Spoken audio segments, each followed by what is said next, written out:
La fin du monde, the end of the world. When people think of la fin du monde, well, that was something that my grandma and my mom they used to say when they thought something terrible was happening, like an earthquake or a flood or a hurricane. It was an exclamation which literally translated, it's French for the end of the world, la fin du monde. So we're going to use this statement to delve into the idea of the end of the world as we know it. And we're going to look at geopolitical concepts of the idea of the socio-economic and political shifts which are occurring in real time in today's day and age. And we're going to expand on the idea of la fin du monde. This in these series or in these videos, what we do is we use something from the culture which is familiar, and we expand on it, and we look into expanding and explaining what we think it means or what kinds of insights we get from it. So we're going to look at this biblical scripture, and it's about Joseph in Egypt. And Joseph and the famine in Egypt. So, as you can see on the screen, I'm just going to quickly read this. And there was no food, right? However, in the whole region, because the famine was severe, both Egypt and Canaan wasted away because of the famine. Joseph collected all the money that was to be found in Egypt, went around collecting everything because the people were starving, so they were giving money and he's exchanging for grain, both in Egypt and Canaan, in payment for the grain that they were buying. And he bought it to Pharaoh's palace. He brought it to Pharaoh's palace. So he's collecting all that money. Joseph had already prepared for this famine by 7 years of plenty. And now that he has all that grain and the people are starving, he's making Pharaoh and Egypt rich. Well, Pharaoh, not Egypt, because he's taking the money away from Egypt and the Canaanites. So, when the money of the people of Egypt and Canaan was gone, all Egypt came to Joseph and said, "Give us food. Why should we die before your eyes? Our money is all gone." So now, their money is gone. He's already hoarded that and brought that to Pharaoh because the people were starving and they needed grain. They paid for it with their money. Now they have no money. Second year of famine, because it's 7 years of famine. The money is gone, so what are they now prepared to give? Let's continue with this story of how we can look at historical aspects or take this verse from the Bible, which shows how much power Pharaoh has accrued during the famine in Egypt. And we're going to extrapolate that and get to an understanding of how nations can have so much power, not only over the people's money, the wealth of the nation, the land of the nation, and even the people being like de facto slaves. So this is the example. So we're continuing with that story. So the famine has gotten severe. Joseph has collected all the money from the people who has no grain in exchange for grain. Their money is gone. So the second year, they're coming to Joseph and they're saying, when the people of Egypt and Canaan ran out of money, all the Egyptians came to Joseph. Our money is gone, they cried. But please give us food or we will die before your eyes. And why should we die before your eyes? So then, this is what's going on. Joseph replied, since your money is gone, what will you exchange? What will we take in exchange? So they will give us your livestock in exchange, since you have no money. So the people came and in exchange for their livestock, they were given grain and they ate. So they gave up their horses, their flocks of sheep, their goats, their herds of cattle, their donkeys. Joseph provided them with grain for another year. But then that year elapsed. They have no livestock and they have no more money. So they come to Joseph and they said, "Why should we die? Why should we die, Joseph? So what can we give you, Joseph? We've given you the grain, and give us grain and don't let us die." So Joseph said to them, "We have bought all the. We will take all the land from you, Joseph. We offer. They offered Joseph the land. He said, "Buy us and our land in exchange for food, because we do not have any more money and livestock. So buy us and our land in exchange for food." See the example. Pharaoh has already had all the money, have all the livestock, and now he's enslaving the people of the nation. He's buying the people and he's getting the whole land of Egypt. Therein lies how powerful that Pharaoh became under the reign of Joseph. So Joseph bought all the land of Egypt for Pharaoh. All the Egyptians sold him their fields because the famine was so severe, and soon all the lands belonged to Pharaoh. As for the people, he made them all slaves. So we have this example, like I said, the first example of when we were investigating geopolitics, of how power can be consolidated under the state. So Egypt was ruled by a pharaoh at the time, and then there's a famine going on, and through that famine the state has prospered because the state has prepared for the famine, and now it's disabusing the citizens. In other words, to keep the citizens and to give them grain, the state is collecting all the money into the state's coffer. Well, but Pharaoh is the state. And then, so Pharaoh collects all that. When they're out of money, Pharaoh collects all their livestock. So their investments, their businesses, their horses, their cattle. Pharaoh, now the state is in charge of all the businesses, all the herders, all the equestrian, or all the stables, and all the cows, the cattle. Then famine is still going on. The people has given up all their animals and livestock. Finally, Pharaoh, Joseph, collects the land of all the people, all of Egypt, because the people need grain. So the state now is in charge of all the land, and not only taking charge of the land, the people are now enslaved to the state. So now they have to work for the state. And in perpetuity, it states here that now the people have to work and give a portion of their earnings to the state. And they're working on the state's land now.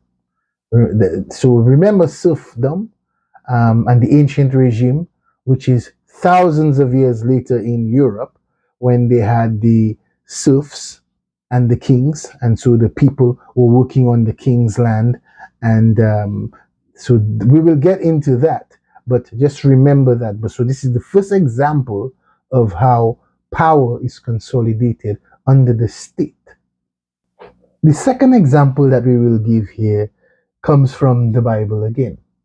And this one is from Samuel. 1 Samuel chapter 8, verses 4 to 6.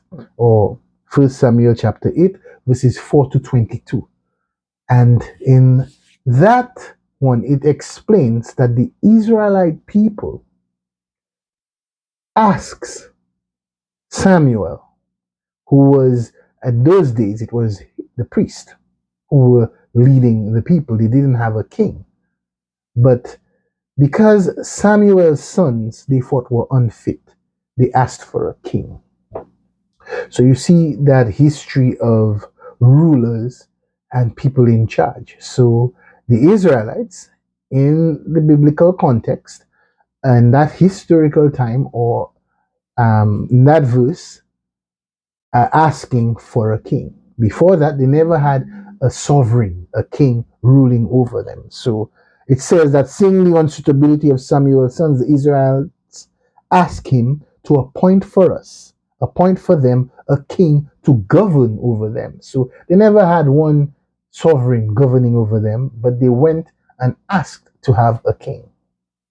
They said they wanted to have a king like other nations have. Pharaoh, Egypt has a Pharaoh. And so this request displeased Samuel because he didn't want, he warned them that the kings lay heavy burdens on nations. Israel, you do not want a king, but they insisted. But he left them with this warning.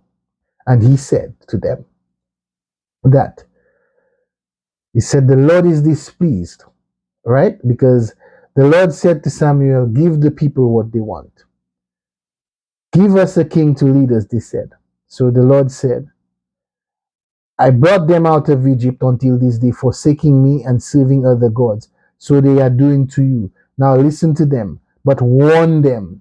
Let them know that the king who will reign over them will claim as his rights many, many things. So God says they're not rejecting Samuel, they're rejecting him because the Lord was the sovereign, the Lord is their king, the Lord is their ruler, but they want an earthly king, and they shall understand how terrible that decision is. So it goes on to say, Samuel told all the words of the Lord to the people who were asking him for a king. He said, this is what the king who will reign over you will claim as his rights. He will take your sons and make them serve with his chariots and horses in the army. They will run in front of his chariots. They will be fodder for cannons.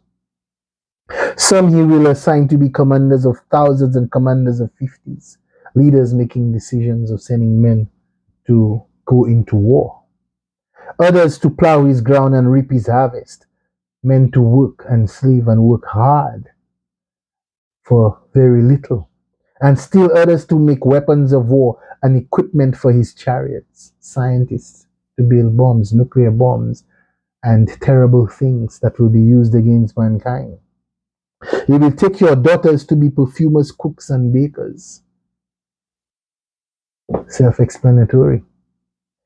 He will take the best of your fields and vineyards and olive groves and give them to his attendants. The state has rights over the best lands. And if they don't have it and they want it, eminent domain, they can claim it. He will take a tenth of your grain and of your vintage and give it to his officials and attendants. Taxes for the state. Your male and female servants and the best of your cattle, whatever you have that is beholden unto you or yours, the state or the king can now claim it and take it. That is what God is warning them, that the king that they're asking for will take. Best of your cattle, your donkeys, he will take for his own house. He will take a tenth of your flock, and you yourselves will become his slaves.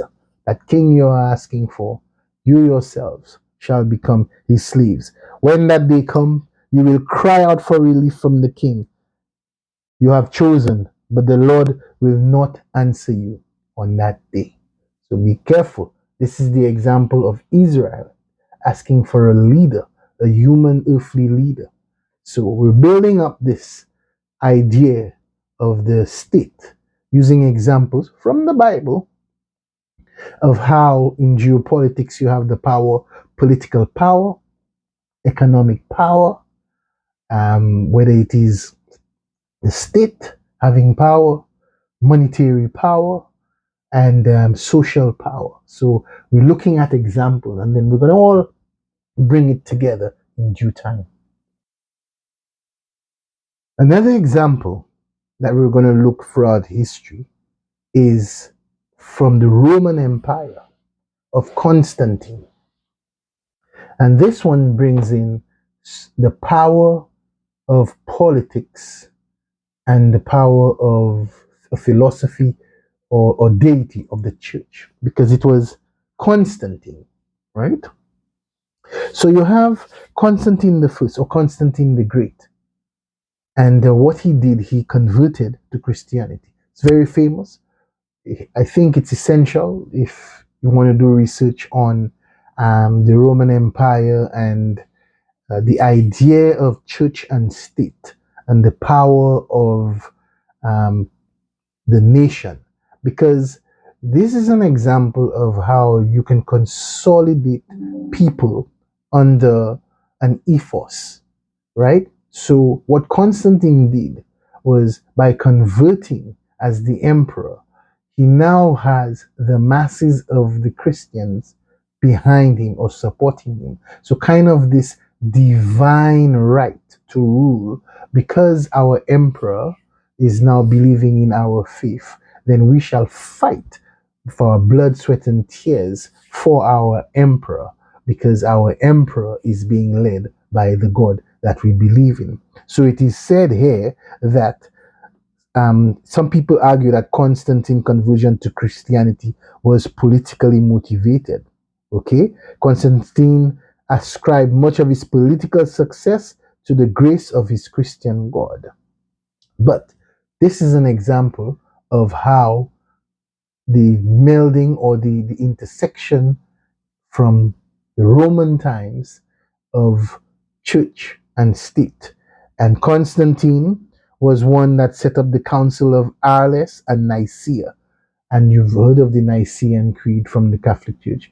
I believe in God the Father Almighty, creator of heaven and earth, so forth and so on and so on. So this here is a great example of how you can look at geopolitics and go back in time and see how the foundations of things are being organized.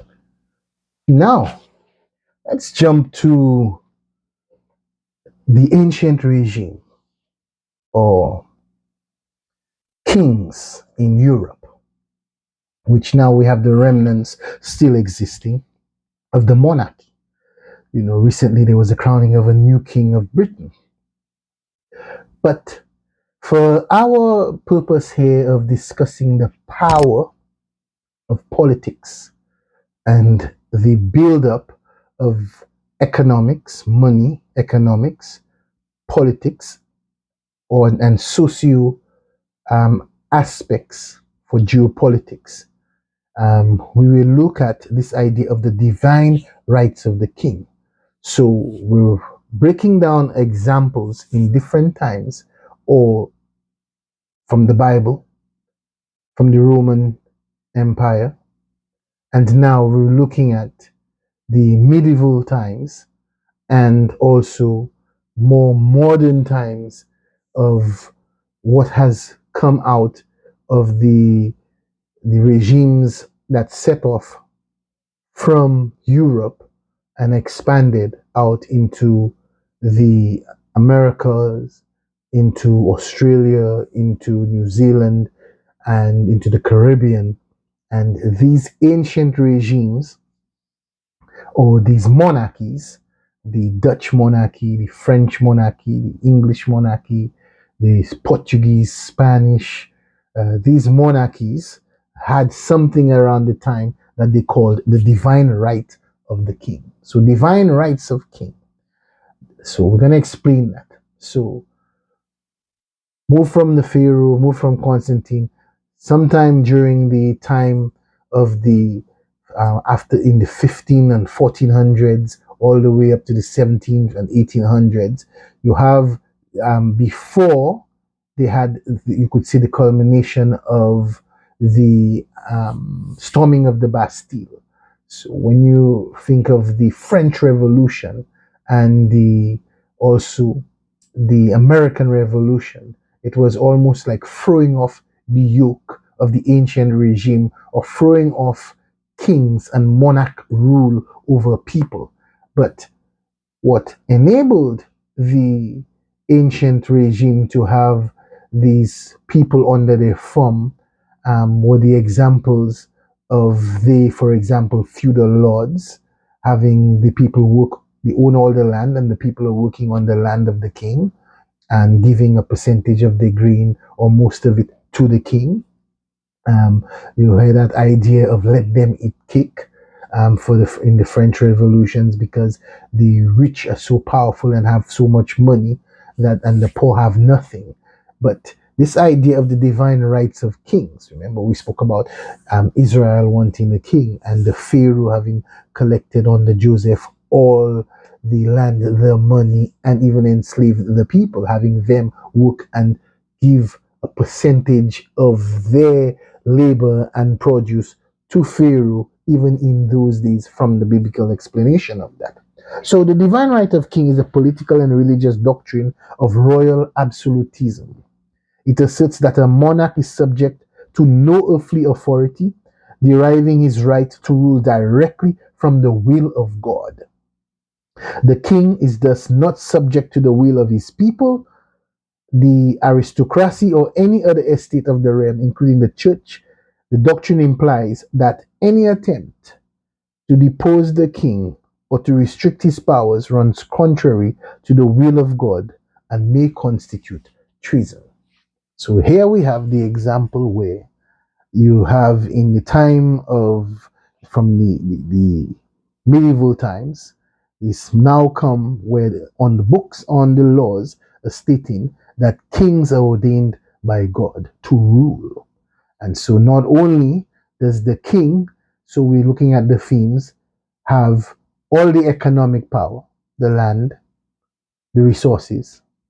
Now the people, they have the political will, and they also entrenching it that it is their right to rule ordained by God, and they're following them, and now they have the social um, ethos, the social backing under the philosophical ethos. So the social, all the people are Christians supporting their king, all the people are Protestants supporting their king, all the people were Hebrews during the time of the Israelites supporting their king. So you have the cultural aspect, the political, and the economic aspect therein.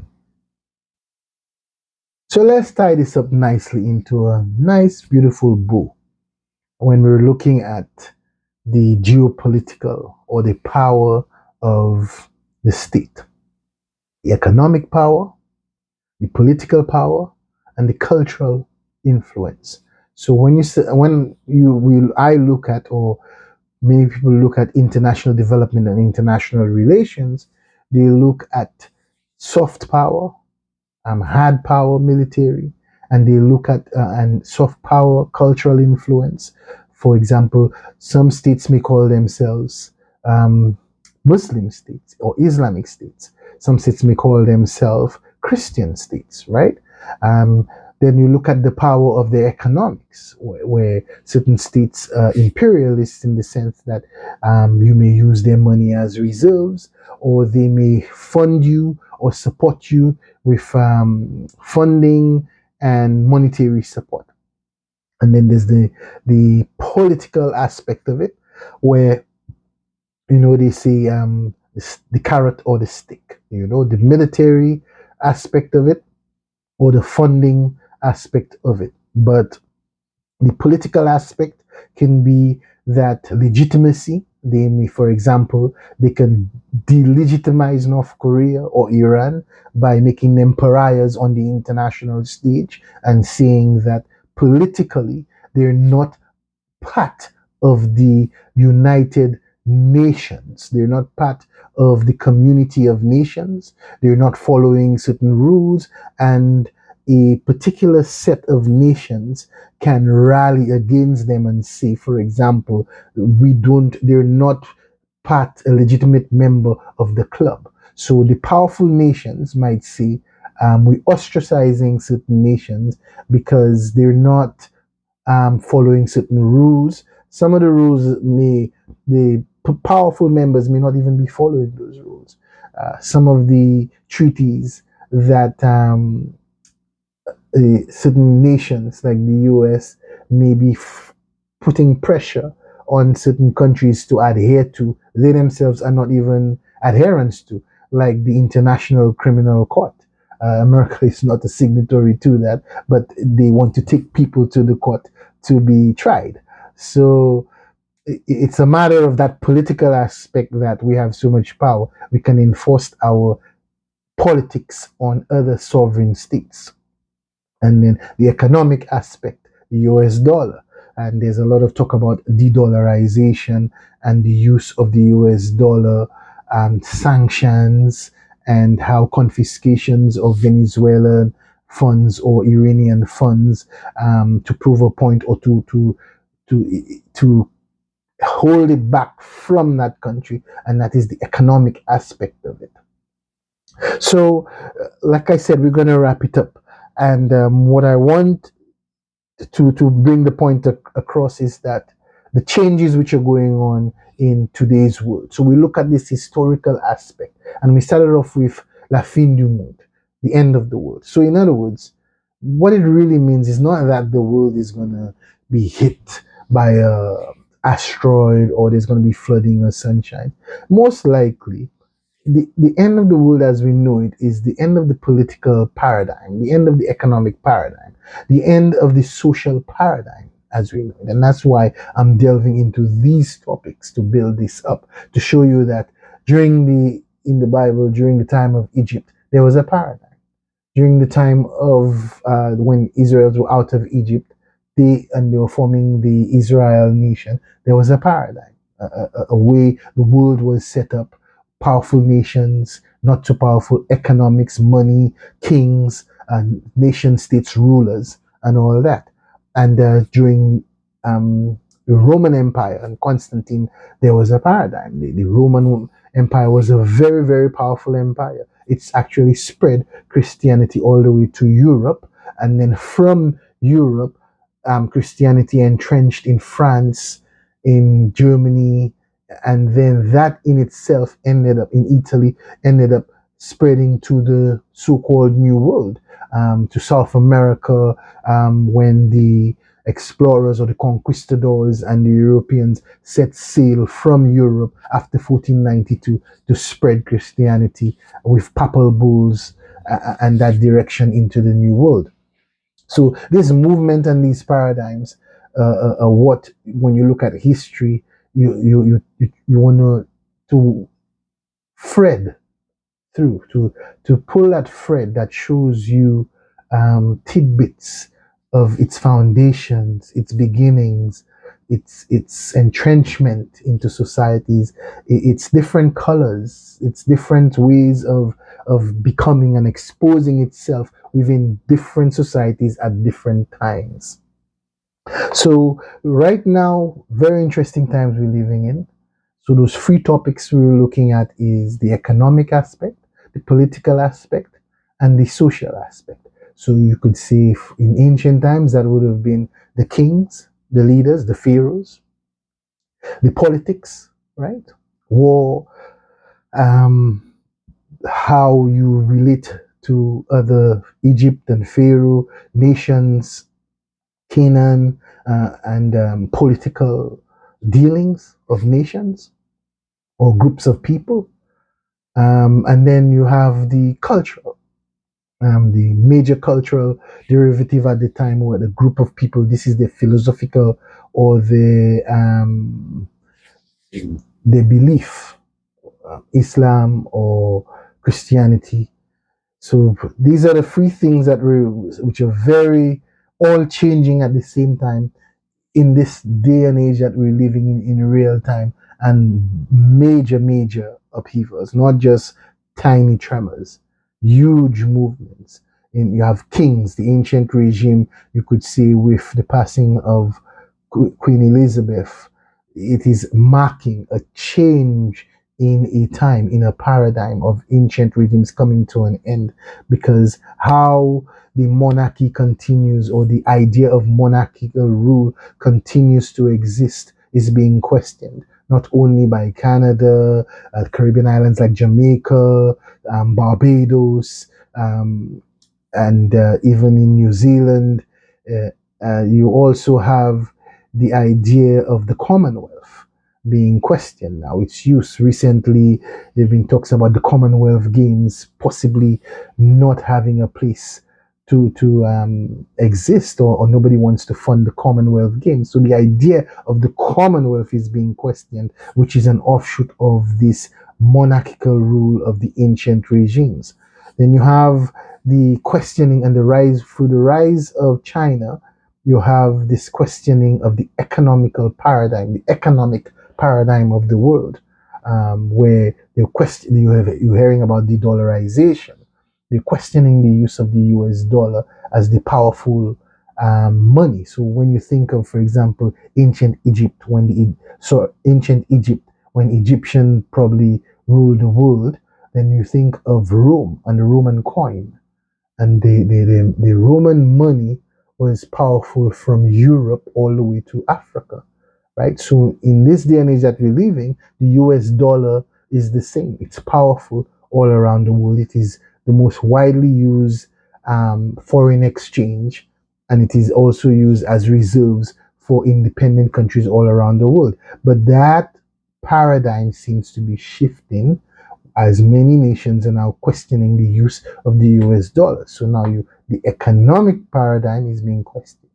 The monarch rule, kings, nation is being changed or questioned, or there's big change. Also, Freud had the idea that the Pope that is right now is probably at the point where there will be a change with him. A new Pope will be coming in from the Catholic Church. So that cultural paradigm of Christianity is experiencing real change too. But I do believe that this type of change going on right now, with what's going on with the apologies to the natives, the indigenous people in Canada for the schools, the residential schools, and they going around and they apologizing. It's a reckoning for the history of the Catholic Church when during the time after 1492 of the conquistadors and explorers having the backing of the church to go out and do the doctrine of discovery and all those things. So these things are coming full circle, and there's a questioning of that as well. So there's another real change going on in the social fabric of the global paradigm, right?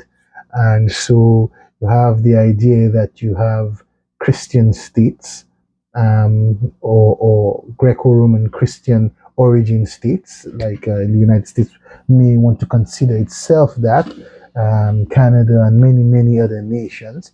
But then you have this uh, dichotomy of the questioning of the historical foundations built upon this exploration, confiscation of native lands, and the church having the backing, the Protestant movement.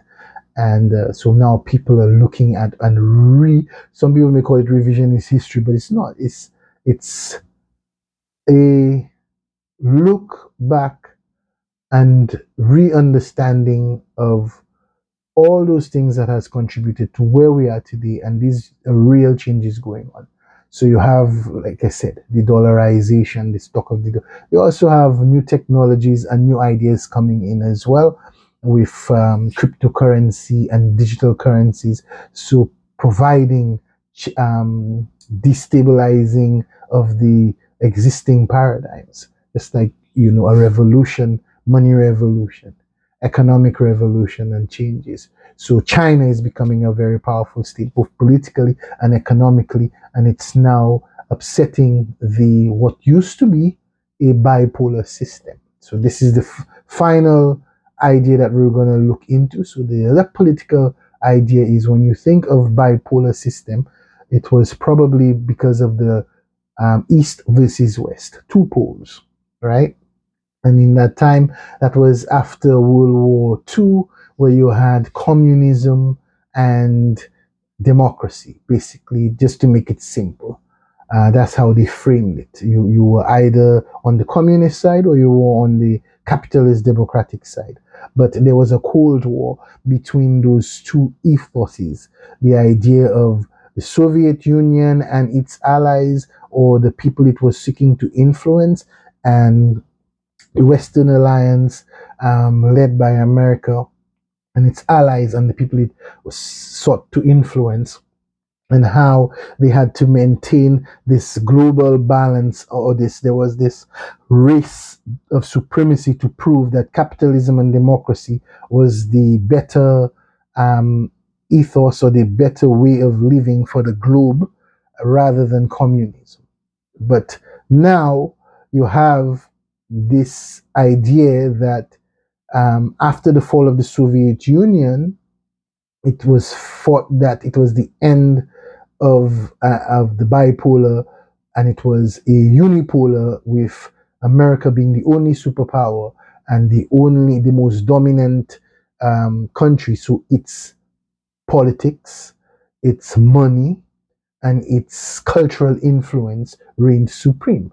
But with the rise of China, these things are beginning to get questioned. Although some people will say that it is a multipolar world because you have India quickly coming up, and if India does anything like what China does, then it would be another highly populated country with billion people, and then China as well. So then it wouldn't just be the US and its alliance. So then you have a multipolarity in influence of monies, politics, and cultures. Hinduism in the Taoism, Shintoism, and so forth and so on. But the idea that China right now is a very, very powerful state, which is used somewhat of a communist socialist hybrid, but definitely not the capitalist democratic paradigm, which was thought to have won the Cold War through America and the dissolution of the Soviet Union, and now the remnants of the fall of Russia. But with the rise of China, you have in this global paradigm, people seeing a new type of system that can possibly be a beacon for developing on emerging countries to see maybe our path will not completely be democratic capitalist free market system, because since 1945 the number of states which has emerged from poverty and become developed countries are quite few. You could say it's some in the Asian countries like Japan, South Korea, some in the Philippine countries, but China has done emerged and grown since 1945 to right now to present over the last 20 years mostly, um, and has proven that maybe it is not only capitalist and a democratic system that can move countries out of poverty and can provide a base, both political and social, to have development and progressive politics and social development for its people. So, to wrap up, we're looking at the idea of geopolitics or international relations and international development, and we're breaking it down into those three categories, which are the economic category, the political category, and the social category. And we're looking at how throughout history you could see where the social may have been by religion, which was a very important way of putting the state together, or an ethos or philosophy, Christian or Islamic, that the whole group of people can all follow their king, or then and help them form nation building under a particular philosophy or ideology. Economics, like the Roman coin and the power of the state and their money and their ability to um, build roads and infrastructure and to do development and to have paid military.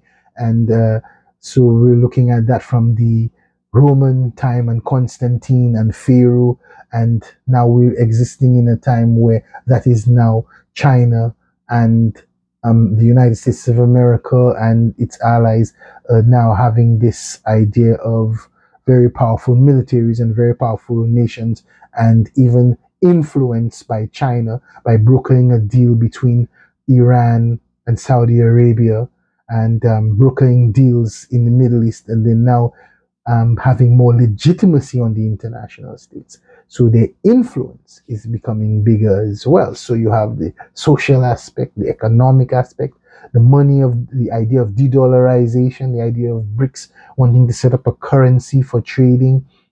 And so when you put this all together, you begin to understand historical examples, um, comparing it to the modern age that we're living in, and seeing how it is an exciting and thrilling and very, very interesting times that we are living in.